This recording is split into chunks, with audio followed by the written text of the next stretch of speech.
میرے پاس 5 نام ایسے ہیں جن سے ہر بری چیز کو اور ہر گرمی کو میں دور کر دیتا ہوں. وہ 5 نام کیا ہیں؟ ایک مصطفیٰ، ایک مرتضیٰ، ایک حسن حسین اور ایک فاطمہ. یہ 5 ناموں میں یہ تاثیر ہے. یہ پنجتن پاک کا قافلہ نکلا نجران کی طرف اور حضور پہنچ گئے. اہل حق ہمیشہ پہنچتے ہیں. نبی پاک صلی اللہ تعالیٰ علیہ وسلم. دنیا اور دنیا داروں پر تم کبھی بھروسہ نہ کرنا، تم اپنی منزل پر ہمیشہ توجہ رکھنا. تمہاری منزل یہ نہیں ہے. اسی لیے شاعر نے کہا تھا غلط روی سے منازل کا بعد بڑھتا ہے، مسافروں روش کارواں بدل ڈالو. تم ٹیڑھے میڑھے چلتے رہو گے تو منزل لمبی ہو جائے گی، فاصلہ دور ہو جائے گا. اس لیے چلنے کا طریقہ بدل ڈالو، تمہارا سفر آسان بھی ہو جائے گا اور منزل جلدی پہنچ جاؤ گے. اب جو بات مجھے کہنی تھی وہ یہ ہے، زندگی جب اتنی شارٹ ہے اور آزمائش کے لیے تمہیں یہاں بھیجا گیا ہے تو مجھے ان نوجوانوں کو دیکھ کر کے کبھی درد ہوتا ہے جو رات بھر نکڑ پر بیٹھ کر کے اپنے وقت کو ضائع کر رہے ہوتے ہیں، جن کی زندگیاں انہوں نے اپنی جوانیاں اپنے ہاتھوں سے برباد کر رکھی ہیں. تمہیں پتہ ہے ایک رات جو ہماری زندگی میں آئی، آج کا دن تم کروڑوں دولتیں لگا دو، یہ دن دوبارہ کبھی نہیں آئے. تمہاری زندگی میں کیا قیامت تک واپس نہیں آنا ہے اس دن کو. دنیا چل پڑی ہے، پیچھے کی طرف کبھی نہیں آئے گی. اللہ کا قانون ہے، یہ جو وقت گزر رہا ہے ہمارا دوبارہ ہماری زندگی میں کبھی نہیں آنا ہے. لیکن کتنے مزے سے، کتنے ٹھاٹ باٹ سے نوجوان، ہاتھ میں کچھ نہیں، آس پاس کچھ نہیں، عمل بھی کچھ نہیں، ایسے بے فکرے ہو کر کے زندگی گزارتے ہیں. تو سوچنا پڑتا ہے جس امت کو پوری دنیا آگ میں جھلسا چکی ہو، پوری دنیا اس امت کو اپنے نشانے پر رکھی ہو، اس امت کا غیور نوجوان رات بھر گیم کھیلتے ہوئے گزارتا ہے، اسے کسی چیز کا احساس نہیں. مجھے بتاؤ کیا ہماری کیفیتیں ایسی نہیں ہو گئی ہیں جیسے برائلر چکن ہوتے ہیں، فارم مرغیاں ہوتی ہیں، ان مرغیوں میں سے قصاب کسی کو بھی پکڑتا ہے کاٹتا ہے، دوسری مرغیاں تو چرنے میں مصروف رہتی ہیں، کوئی آواز نہیں ان کی. ایک مرغی کٹی، دوسری مرغی کٹی، وہ کٹتی چلی جاتی ہیں، باقی مرغیوں کو کسی چیز کا احساس نہیں. کیا یہ زندگی گزارنے کے ایسے طریقے نہیں ہو گئے؟ آج ہمیں روز اٹھنے کے بعد ایک نیوز پہنچائی جاتی ہے کہ تمہیں کاٹا گیا، تمہیں مارا گیا. نہ جانے ہم کتنی مسجدوں کے مینار گرتے ہوئے دیکھ رہے ہیں. انہوں نے زندگی کو ضائع نہیں کیا، ایک پل بھی ضائع نہیں کیا. آج میں آپ کو اسی لیے کہہ رہا ہوں موت آنے والی ہے، اس سے پہلے ایک وقت بھی، ایک لمحہ بھی ضائع ہونے مت دینا، برباد ہونے مت دینا. جو وقت ہے، میں مصر میں دیکھتا تھا بسوں میں بھی اور کبھی کبھار ٹکٹ کاؤنٹر پہ جو لائن لگی رہتی تھی، ایک اسٹیکر لگایا گیا تھا. اکثر جگہوں پر یہ اسٹیکر پڑھنے کو ملتا تھا، اجعلوا الانتظار فی الاستغفار. یہ جو ویٹنگ ٹائم ہے اس کو خالی کھڑے ہو کر کے مت گزارو، اتنی دیر استغفار کرو اور درود پاک تو پڑھو. وقت کو ضائع نہ کرو.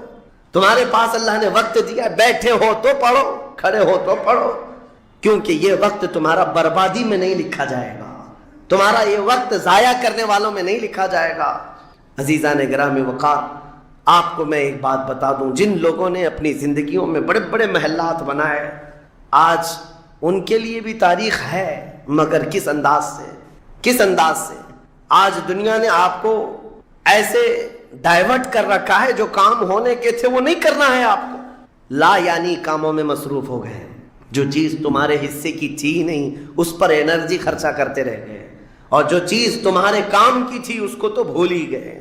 آپ کو میں ایک بات بتا دوں، ہو سکتا ہے شاہ جہاں نے تاج محل بنایا اور پھر بادشاہ قطب الدین کے زمانے کے نشانیاں موجود ہیں، لال قلعے بن گئے، قطب مینار بن گیا، بڑی بڑی عمارتیں ہیں، لوگ اوپر سے نیچے دیکھنے کے لیے آتے ہیں.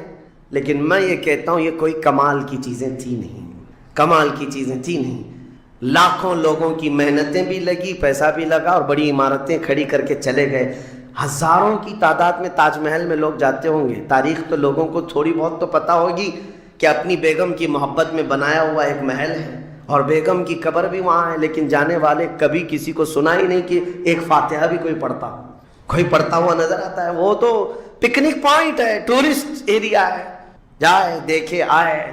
لیکن میرے عزیزو یہ بڑے بڑے محلات اپنی ناموری کے لیے بنا کر تو چلے گئے، لیکن آؤ بریلی شریف کی سرزمین پر ایک مدرسہ جو اعلیٰ حضرت نے بنایا، مبارک پور کی سرزمین پر جامعہ اشرفیہ جو حضور حافظ ملت نے بنایا، یہ عمارتیں آج بھی دعوت دے رہی ہیں، ایک دو نہیں، ہر سال ہزاروں کی تعداد میں عالم اور مفتی وہاں سے نکلا کرتے ہیں۔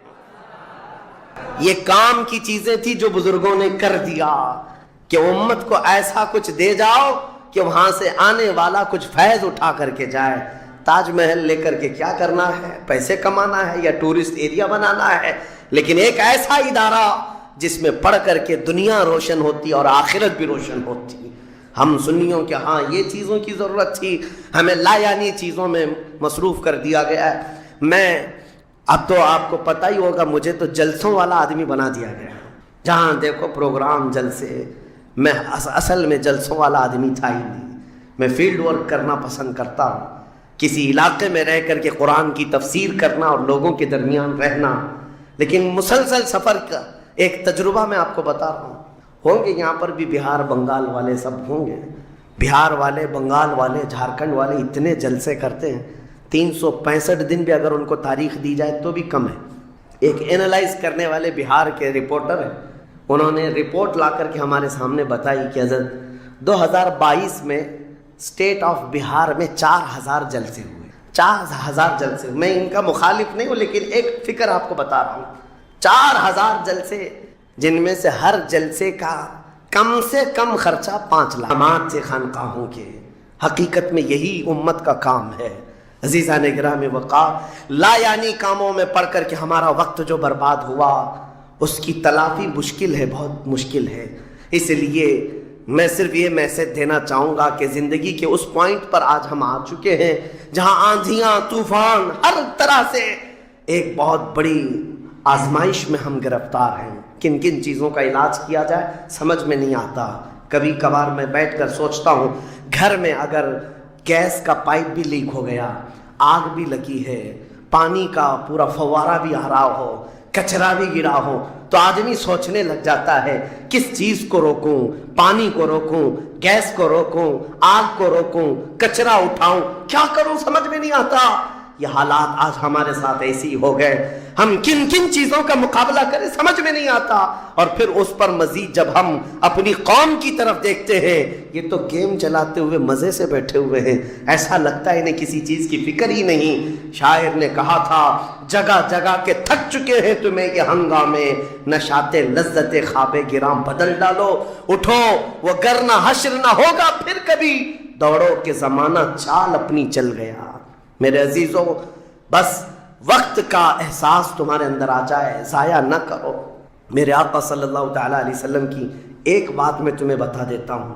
آپ یہ سوچتے ہیں بہت سارے نوجوان خالی فالتو اسی لیے بیٹھے ہوئے، میرے سٹیٹس کے مطابق کام نہیں ملتا، میرے سٹینڈرڈ کے مطابق مجھے کام نہیں ملتا، برباد کیے جا رہے ہیں اپنی زندگی اور لوگوں پر بوجھ بنے ہوئے ہیں۔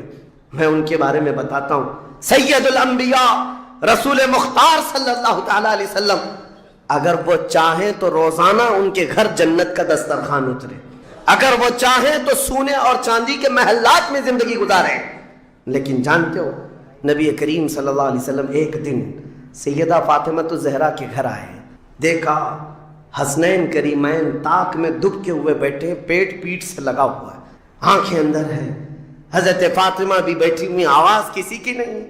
حضور رحمت عالم صلی اللہ علیہ وسلم نے پوچھا، فاطمہ کیا حال ہے، گھر میں خاموشی کیوں ہے؟ سیدہ کائنات نے کہا، ابا جان پچھلے 4 دن سے ہمارے گھر میں کوئی کھانا نہیں۔